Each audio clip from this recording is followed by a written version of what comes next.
Hello and welcome back to Run and Become's Run Better videos. I'm Shankara and I have a confession to make. I am a Pilates addict. Well, maybe more of a convert. So today I want to give you a Pilates taster to show you how hugely beneficial Pilates can be to the physical health of a runner and to show you how Pilates can make you a better runner. I'll be totally upfront, I am not a Pilates teacher. I've done Pilates for many years. That does not make me a teacher, obviously. And in a Pilates class, you will get a whole range of exercises and a balanced exercise throughout the length of the class. So here I'm just giving you a taster of the sort of exercises that you might meet in a Pilates class and to hopefully show you how hugely beneficial they can be. Some of the main benefits that you get from doing Pilates is one, strengthening your core. And by that, we're not just talking about this bit here, we're actually talking about pretty much your whole body, certainly from your shoulders down to your knees. And if that is stronger, that means better posture, better running posture, less injury hopefully. Secondly, articulation and mobilization. Moving things and gently easing out areas that tend to get locked in to one posture or another throughout your day, and things that don't actually get worked or certainly you don't get that mobilization when you're out running. And thirdly is an element of stretching, which you'll generally find touches of stretching throughout in a Pilates class, and we all know that's good for our recovery. So let's get started. These exercises are all about precision of movement, control and breathing. So, lying down, first of all, just ease your head along, tuck that chin in a little bit so the spine and the neck is nice and straight. Then check your feet and knees should be hip distance apart. And first take a couple of deep breaths in and out, just to release the tension in your body.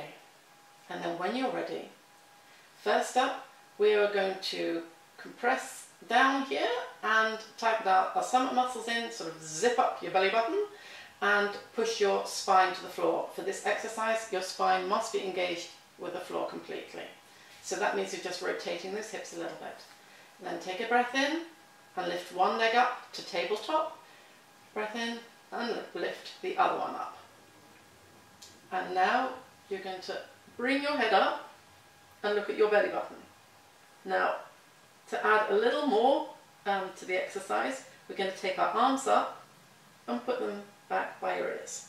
If that's too much, just have them straight up, or you can even leave them on the floor. And from this point, breathe in, tap down with your feet. Don't let your lower spine come off the floor. Keep your muscles engaged and keep that back tight to the floor. Don't let your shoulders come up to your ears. Keep your shoulders down and keep the breathing pattern. Breathe out with one motion, in with the other, out and in. And that is your first exercise. Exercise number 2. Start in the same position. Take a breath in and again zip up your belly button, pushing that spine back to engage with the floor. And then one leg up to tabletop and the other leg up. Now take your arms, they go behind your head, deep breath in, and then breathe out and up. And look at your belly button. Then another breath in and straighten your arms, and as you do, that's pulling your body up a little bit further. Now hold that position and return your arms behind your head and then back down. So as you're stretching there, the ideal is to hold the elevation of your upper body as you return your arms and then come back down. And the slower or the longer you can hold each position of this, kind of the better. So far we've been working nice and deep in this area. Now we're going to target the sides a little. So hands in the same place and again tighten up, zip up the belly and one leg up to tabletop and the other. Now this time put your feet or your legs together, and it's a fairly small movement, this, but again it's about control. You are going to ease your knees over to the side and then pull them back in again. You do not want the opposite elbow raising off the ground, so we don't want to be falling over here. We're keeping that down and then just doing this motion. It actually feels really nice on the base of the spine as well. And as you do this, as you go over, you want to use this muscle to pull your legs back. Don't use the momentum of your legs or anything like that. Just target that area and use those muscles to tighten and pull you back in. Again, at this point you want your back connected with the floor. And to just intensify the exercise a little bit, you can then, once you're out to the side, straighten your legs, bring back in, bend them, over to the side, straighten, bring them back in and bend.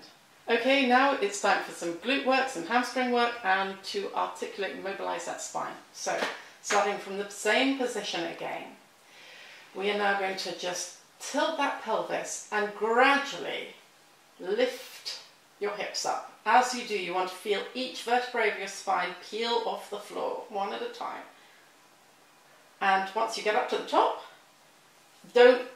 it's easy to let this happen, that you let the engagement of your core go and let your hips go back, but you want to be rotating those hips the whole time throughout this exercise. You're actually rotating your hips more than you're lifting them. And then check your level, because you might be lifting more on one side than the other, so try and make it stable. So now you've got your glutes nice and engaged. We're now going to take our hands, clasp them underneath you, and then just use that to pull the shoulder blades back. And you're getting a nice chest stretch there, and also pushing your shoulder blades down, getting them into a nice stretch, and combating all that computer slouching we do during the day. Again, we keep engaging the core here and keep rotating those hips. And now pull your heels a little back towards you, and as you do that you will feel your hamstrings engage. And then you just hold. Keep stretching that chest, keep rotating the hips, engaging your core muscles, and keep pulling those heels back towards you. You're now working a nice amount of muscles. And then you let your arms go, and then gently, gently, one vertebrae at a time, roll back, down. Now for our next exercise, we're sitting up nice and straight and tall, pushing that head up to the ceiling, keeping your legs as flat as you can, locking out those knees if you can, and pulling your toes back towards you. Now bring your arms up. Shoulders should be nice and relaxed and down, none of this. Keeping that nice and down in a good posture. And now we go into C-curve, which basically means you're zipping up your belly again and curving your spine into a C without your shoulders coming up. Keep those shoulders down. And as you do this, now rotate backwards so you get to about there. And now take one arm up to one ear and down. And again, breathing in and out. In and out. Don't let that shoulder come up as you do it. And then hinge back up. And now reach for your toes. Give them a little pat. And try to get, I'm not very flexible. Some people will get a lot further than me. But you're just trying to get a nice stretch through your hamstrings and through your lower back. And then back up. And we do the whole thing again. So engaging your stomach muscles into that C-curve. Hinging back, keeping those shoulders down. And this time we'll try both arms up and down. Breathe in, breathe out. Breathe in, breathe out. Don't let those shoulders come up. Breathe out, keep those toes coming towards you. And now hinge back up, reach for the toes and give yourself a nice stretch. In fact, now straighten the arms and feel like you're fingertips are being pulled towards the wall. Stretch as far as you can. And then come back up. So we've been working hard, and now it's time for a nice stretch. I'm just giving you one stretch here. You would get more in a Pilates class. So, onto hands and knees. Knees are not together, they're again hip distance apart, and hands are shoulder width apart. And this is going to do nice things to your spine. So, take one hand and reach it up, up. Stretch that arm back as far as you can, and then we're going to thread the needle through. So we come through here, you're getting a nice twist on that spine, and you just push your left hip away as well, and let your body weight rest on this shoulder. And then breathe deeply into it.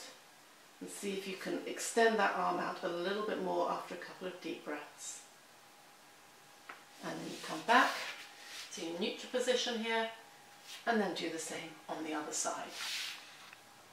So in these few exercises, we've worked on our core here, we've worked on our side muscles here, we've worked on our glutes, we've worked on our hamstrings, we've worked on our shoulders, and we've mobilized our spine.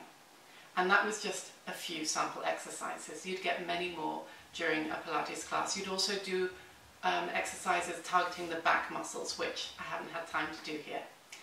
I hope you enjoyed that. Personally, I find when I come out of a Pilates class, I walk taller, I breathe deeper, and I'm carrying less stress. So give it a go.